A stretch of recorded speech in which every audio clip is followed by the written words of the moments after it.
From age 12 to age 30, Jesus disappears from the historical record completely, without explanation, without apology, without any indication in the canonical text that the 18-year gap requires accounting for. Luke 2:42 gives us the 12-year-old Jesus in the temple, astonishing the teachers with his understanding. Luke 3:23 gives us the 30-year-old Jesus at the Jordan, being baptized by John and beginning his public ministry. Between those two verses, nothing. 18 years. The entire formative period of the most influential teacher in Western history, gone. The mainstream tradition has always treated this gap as unremarkable. Jesus was a carpenter. He lived quietly in Nazareth. He worked with his hands, honored his family, observed the law. The reconstruction is inference dressed as fact, the institution filling the silence with the version of Jesus's formation that was most compatible with the institutional Jesus it needed, one entirely embedded in the tradition the institution claimed continuity with, and entirely unprepared for anything that could not be explained by that inheritance.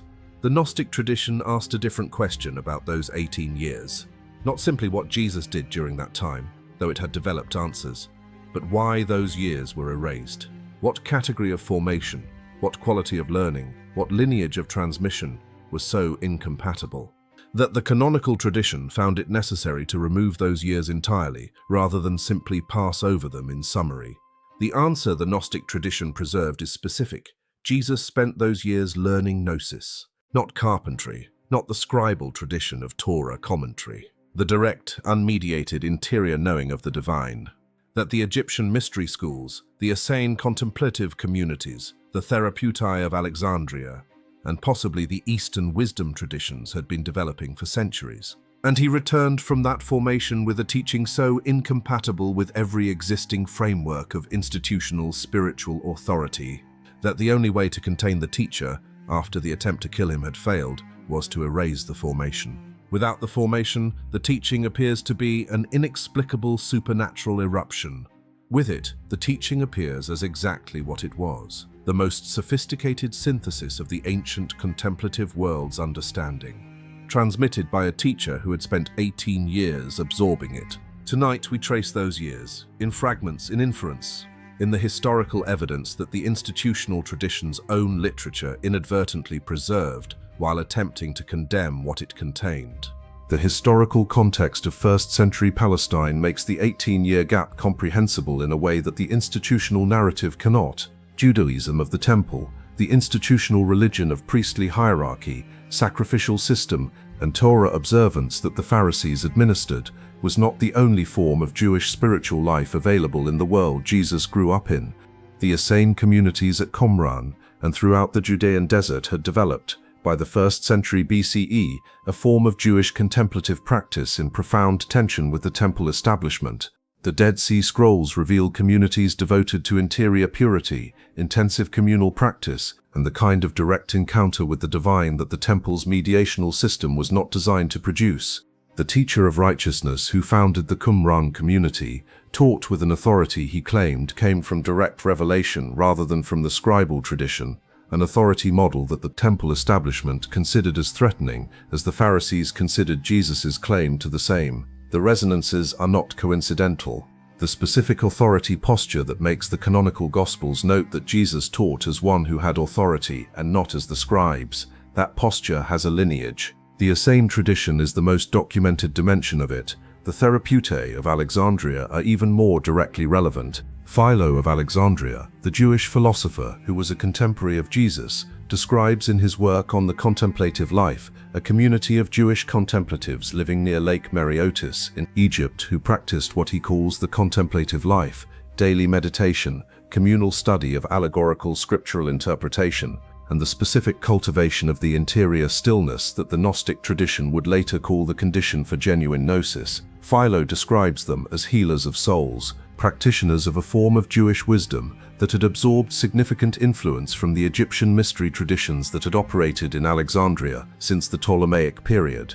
Therapeutae, contemplative practitioners devoted to the development of interior recognition, operating in Egypt, available to a young man whose family had already fled to Egypt to escape Herod's persecution, and who would return from those years with a teaching that bore the specific marks of their tradition. Minds are digital to mean or they literal strongly, hadjav stive. The Egyptian connection is the most consistently documented in the Gnostic literature and the most carefully suppressed in the canonical record. Matthew 2 preserves, almost certainly against the institutional tendency, the account of the flight into Egypt, the young Jesus taken to Egypt by his parents, remaining there until Herod's death.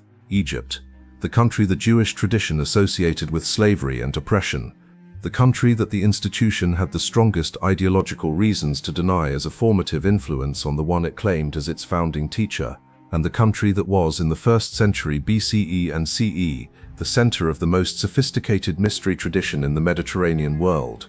The Egyptian mysteries, associated with Isis, Osiris, and Thoth, had been operating in various forms for millennia and had, by the 1st century, absorbed significant Greek philosophical influence through the Alexandrian synthesis that would eventually produce the Hermetic tradition.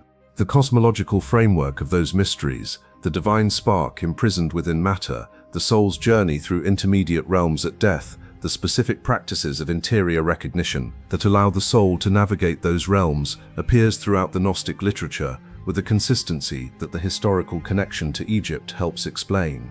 The Gospel of Thomas contains 65 sayings with no parallel in the canonical Gospels. What characterizes them? With notable consistency, they are the sayings most directly concerned with the interior recognition of the divine spark, the sayings that locate the divine most unambiguously within the human consciousness. Saying 3, the kingdom is inside of you and outside of you. Saying 5, recognize what is in front of your face. Saying 22, when you make the two into one. Saying 77, I am the light over all things. Split a piece of wood and I am there. These are not marginal additions to a core teaching. They are the teaching in its most concentrated form. And the 18 years that the canonical tradition erased are the 18 years that would explain their origin. What tradition of interior practice, what lineage of contemplative transmission equipped Jesus to teach with this specific quality of authority about the interior nature of the divine? The specific practices Jesus taught also bear marks of a formation beyond what the Galilean synagogue tradition could have produced. The instruction to pray in secret, in the interior room with the door shut. The teaching on fasting that specifies it must be invisible, without external performance. The instruction that giving must be so interior that the left hand does not know what the right hand is doing. The consistent emphasis on the quality of attention brought to an action rather than the action itself, the pure in heart, not the pure in deed.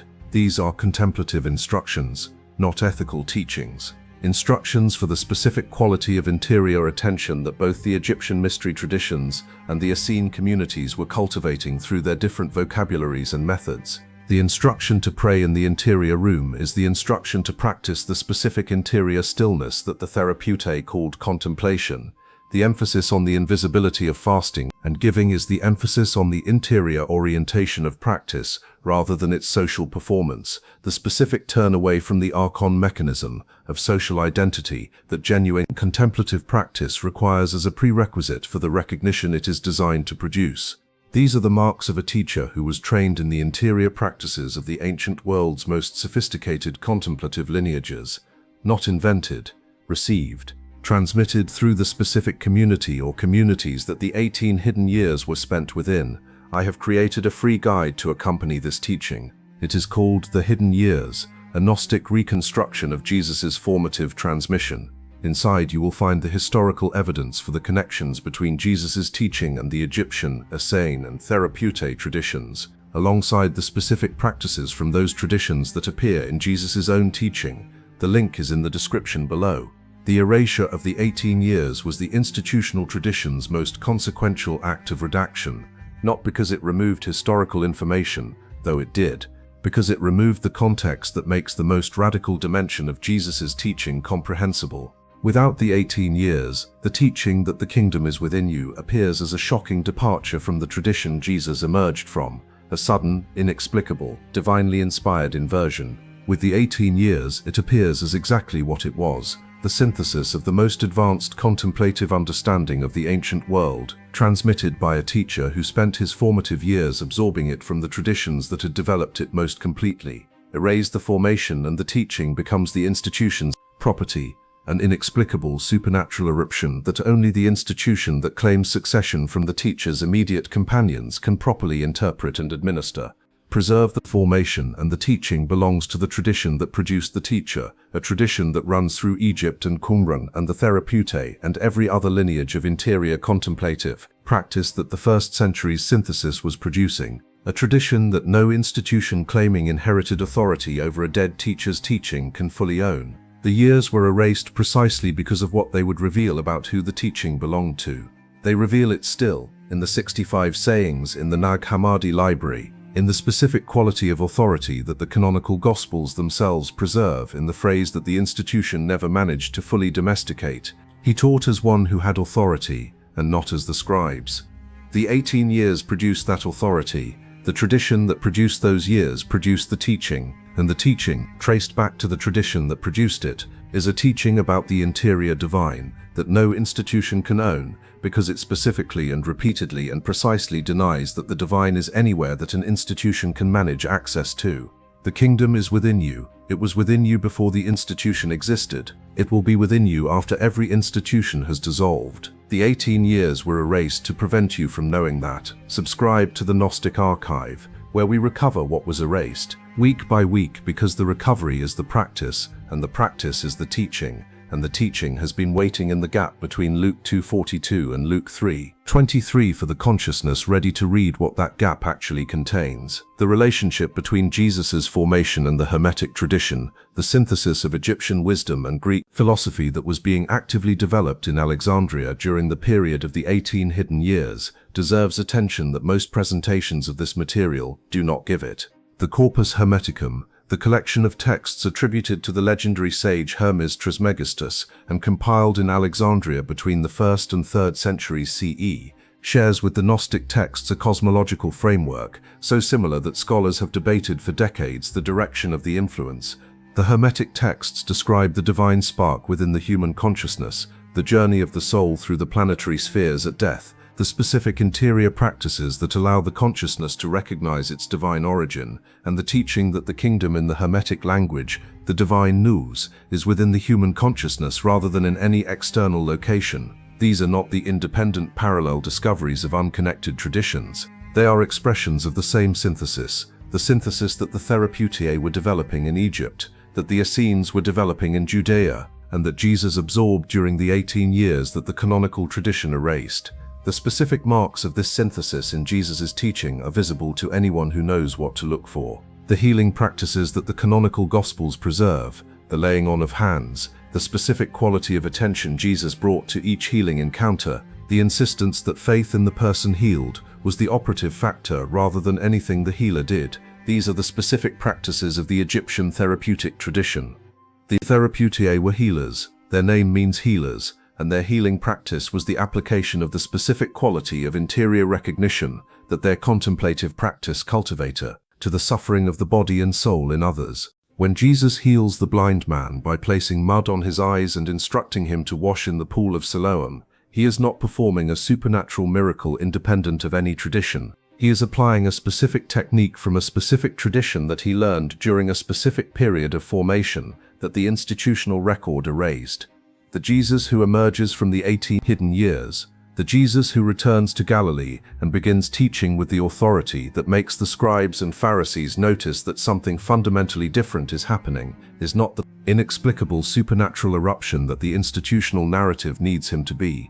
He is the most accomplished graduate of the most sophisticated contemplative synthesis the ancient world had yet produced, returning to his own tradition with the specific quality of interior authority that comes from having made the journey the tradition was describing, rather than simply studying the description. He taught as one who had authority, not because he was ontologically different from every other human being, but because he had undergone a formation that the institution's account of his origins could not accommodate without dissolving the institution's claim to be the authorized manager of his teaching's transmission. The 18 years were erased to protect that claim. They are recovered here to dissolve it, not in the spirit of institutional critique for its own sake, but in the spirit of the tradition that preserved them, the tradition that understood the formation as the key to the teaching, and the teaching as the key to the recognition that has always been within you, waiting for the specific quality of understanding that the full account of its origin finally provides. The specific authority model of the 18 hidden years, the model that makes the teaching that followed them comprehensible in a way the institutional account cannot, is what the canonical Gospels themselves inadvertently preserve in the confrontations between Jesus and the institutional authorities. When the Pharisees ask by what authority Jesus does what he does, his response is not a theological claim about divine appointment. He asks them about John's baptism, whether it came from heaven or from humans. The evasion is not rhetorical cleverness. It is a precise statement of the authority model the 18 years produced, authority that comes from direct divine encounter, from gnosis, from the specific quality of interior knowing that the contemplative traditions of Egypt and Qumran and the Therapeutally cultivated cannot be verified by any institutional framework. It can only be recognized by another consciousness that has touched the same quality of knowing. This is why the crowds responded to Jesus differently than they responded to the scribes. The scribes taught from the accumulated weight of institutional tradition. Jesus taught from direct interior recognition, and the crowd, most of whom had never encountered anyone who taught from that position, felt the difference without being able to name it. He taught as one who had authority, not institutional authority. The authority that the 18 hidden years of genuine contemplative formation produce in a consciousness that has genuinely undergone them. You cannot manufacture that authority. You cannot borrow it. You cannot inherit it through institutional appointment. You can only develop it through the specific interior practice that the formation the tradition was pointing toward requires. The 18 years are not historical curiosity.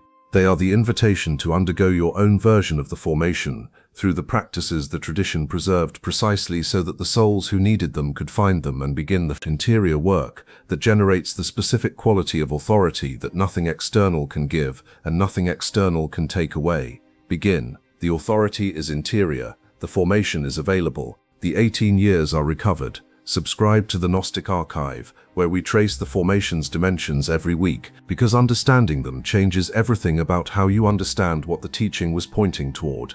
The community that produced the Dead Sea Scrolls called themselves the Sons of Light, a designation that had specific cosmological content within their framework. The Sons of Light were the ones who carried the divine luminosity within them that the material world could not extinguish. Jesus' use of the same language, "You are the light of the world, let your light shine," was not a metaphor of general encouragement. It was a specific, technically precise statement within the contemplative tradition he had absorbed during the 18 hidden years. You carry the pneumatic spark, the pleroma's light, the divine luminosity that the demiurge's construction cannot extinguish and the archon mechanisms cannot own. Let it be visible.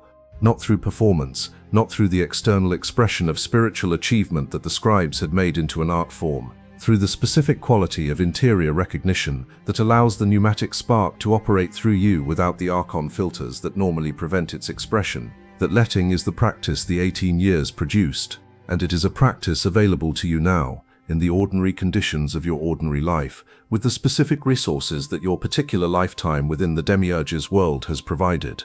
The Sons of Light were not a social category. They were a quality of consciousness. Develop that quality. The light is within you. Let it shine, as Jesus said, not for others to see you, but because it is what you are, and concealing it is the only alternative to being it. Subscribe to the Gnostic archive. The 18 years of formation are recovered. The teaching they produced is available. Begin the practice the teaching points toward.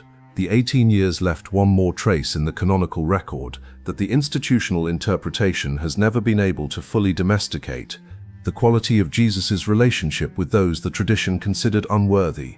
The tax collectors, the sinners, the Samaritans, the Gentiles. In every tradition that builds its authority on lineage and institutional appointment, the boundary between the worthy and the unworthy is one of the institution's primary tools for maintaining the conditions of its authority. Jesus ate with tax collectors, not because he was unconcerned about moral categories, but because the formation of the 18 years had given him the specific quality of pneumatic recognition that sees the divine spark within every human consciousness regardless of the institutional category the person inhabits. He knew from the direct interior experience that genuine gnosis produces rather than from theological principle, that the pneumatic spark within the tax collector was the same pleroma light as the pneumatic spark within the most devout Pharisee. The 18 years produced in him the vision that every genuine contemplative tradition has always pointed toward, the vision that sees the light in what appears dark, the divine in what appears unworthy, the pleroma spark in what the demiurge's world has most thoroughly convinced itself is its opposite. That vision is the fruit of the formation. It is available to every consciousness willing to undergo the interior practice that the formation required. The 18 years are recovered. The practice is available. The vision is the goal. Begin.